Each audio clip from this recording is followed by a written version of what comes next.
Okay, so 2 is watching TV with me, and she doesn't care about the people or the seahorses that are showing, but as we watch the rest of the show,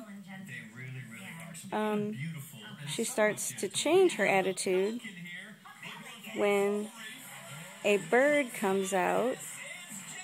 You see her crown going up, and she's looking at the bird, and she's not happy that there's a bird on TV.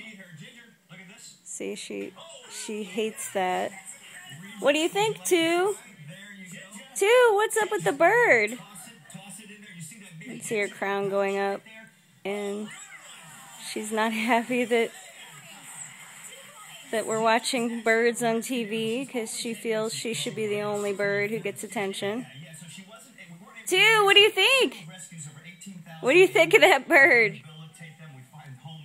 What do you think of that bird being on TV? You don't like it? I know. You don't like it.